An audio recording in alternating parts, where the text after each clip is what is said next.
Hey guys, so all I could see, I fly Madrid, but it was now Wednesday here with you once again. Just a little shout out. Hi dad. Hi sis, hi bro. How are you going? Let's see, we're kind of famous. So just kidding. But I get straight back to it, right? So this is another segment of What You Say, and we're back with another video. So yeah, if anybody know me, I really like to make joke kind of thing. So, but coming down to all seriousness. So guys, I really want to talk about death, a loss of a family, a loss of a friend, a loss of somebody really, really close to you. I mean, mad close, like a parent, a girlfriend, a fiance, whoever really means the most to you. We want to talk about that and how we deal with it, right? So, just a little story, taking it back a little bit. Once upon a time, back in 1962, when I was just playing. So everybody who knows me knows I lost my mom, right? And I lost my mom at the age of, I don't know, 22, 23, somewhere thereabouts. And it was devastating to me because if you all know my mom, all those from Sawa, you're repping. If you all know my mom, she was the mother of the whole neighborhood. Everybody know Miss G. Everybody know Miss G. If you want a plate of food, if you want somewhere to rest your head, if you just want to take the load off and get some comfort and talk to somebody and be a part of a family, number 9 Queen Street, Sandwell Hill was the place for all those who do it. And I just want to say that the day I lost my mom, it was like my whole world came crumbling down. I didn't want to play music anymore. I didn't want to dance anymore. I didn't even want to worship God anymore. The most I used to tell the big man is, thanks and wake him up, and I go about my day normal. But during that time in my life, I was dealing with sickness and disease as well. And it was either before my mom passed, taking it back a little bit, before my mom passed, it was between me and my mom, my dad was seeing about. And so my mom was more critical than I was, so he had to see about her, and I kind of just get, left in the, wherever. So at the end of the day, it hurt me, but it hurt me more when she passed. And the way how I deal with it is that I was real angry. I got angry with everybody. Yes, all I cuss out real people. Guys, I am sorry. I apologize for all those who don't be and seen this. I had over like 3,000 friends. I bring it down to 10 to 15. I to show how serious it was. And, it was like, all it wasn't there for me. You understand? All I don't know what I'm going through. And this and that and the other. Rah, rah, rah, rah. And don't tell me nothing about God. I grew up in church, but at that point in my life, don't tell me nothing about God. I just know that my mom with him, she not with me. I have a problem with that. So at the end of the day, right, here's how I dealt with it. You don't deal with it. That's funny, right? You don't deal with it. It's as time goes by, that is the only way you learn to cope with the situation.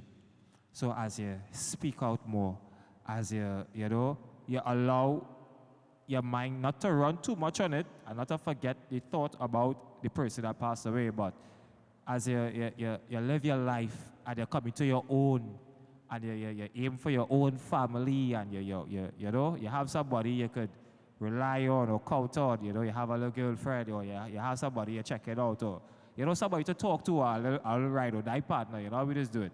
But at the end of the day, the main thing was that I had to learn how to cope with it during what I was going through with sickness and disease. And some pastors from Diego Martin, they counsel me for a good while, like serious counsel, because I was going through a real mental state, and people were like, Peter, this is not you. It's like, what going on? I never seen this Peter before. Yeah, and some of my day ones was like, bro, where were you? You was off the grid. I said, well, I just didn't want to talk to nobody. You understand? I go through my thing. Nobody can tell me nothing, or they leave me, let me grieve. There's a time and season for everything under the sun. And the day you realize that, hey, I reach a point in my life whereby I could talk about it, I could speak out, I could say, she was really good to me, and quote all the good things that you all shared, the good things that she did for me and my friends, the good things that God has done for us as a family, because we didn't have much. You know, we rely on God most of the times. You understand? And you know, just that love and that foundation that she imparted on me was enough for me to overcome and you know, catch back myself and come into my own and, you know what I mean? So at the end of the day, you know, everybody deals with death differently. Even your parents, you might have a single parent now and you feel like my mother ain't taking me on or my father ain't taking me on because my mother or my father now pass and what going on and say, yo, remember they lose a wife or a husband as well.